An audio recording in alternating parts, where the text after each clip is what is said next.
when I think about how I feel with regards to this album being done, it's just like a state of complete ecstasy and euphoria. It's just the greatest blessing that could have been delivered ever. It's my dreams come true. So, I mean, how to put that into words, I don't have a clue. It's my greatest accomplishment to date. And something I've wanted since I was like out of the womb, maybe in the womb even.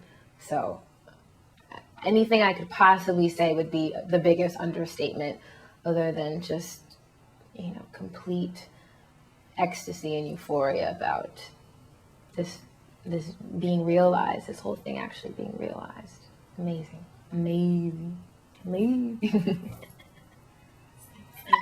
The studio experience was pretty intimate. It was pretty much just me and Omas and our assistants, our great assistants who helped us out. And I think the best parts of the experience were just getting to work in some of the studios we got to work in. We got to work at Alicia's studio, which was really awesome. She's got a really beautiful space. And now we're at the glorious Oven Studios. All hail. We're so very privileged to be working here at this wonderful A-class studio. We've done a lot of beautiful things here. Magical music. We got to work in Lenny Kravitz's studio, and that was amazing. I mean, Alicia's studio was like Toys R Us, like all kinds of musical toys everywhere you turned. Lenny's studio, no offense, my sis, but Lenny's studio was like FAO Schwartz. Like, he had like the harpsichord and the organ and the clav and the vibes and the Hammond. I mean, it was just like, and like just guitars, and it was insane. It was insane. So we had an absolute field day there. We did I Cannot Save You and Backstabbers there, and they have they have their own sound because they came from that studio. I sit still and watch my fate crumble right before my face, and I thought I could save you, but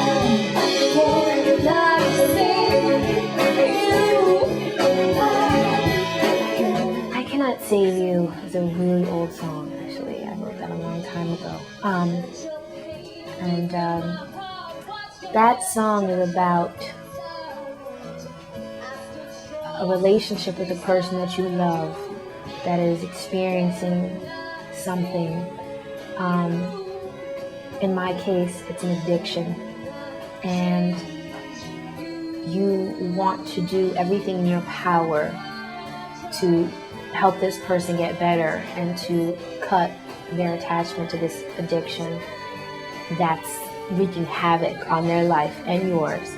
And you realize in one moment that you can't do anything. You can't save somebody if they don't want to save themselves. And that song is about. We got to work out in LA at this really cool studio called Stag Street on this API board, which was awesome. And we got to work out of this great place. I don't want to say the name because then all these other people are going to try and work there. All right, that's being selfish. Called Campo. And we did all of Alicia's second album at Campo. So we like lived there forever and for like a year. And so they showed me so much love on the rate there. And they gave me an incredible deal. So we did a majority of the album there, actually. And that was an incredible experience. I feel so comfortable at Campo. It's like a home because we spent so much time there. And it's like a Japanese cultural center. So it's super vibey and just chill and zen. And we also got to work at another cool place called East Side Sound down on the Lower East Side. And, I just think what was so cool was just the whole process,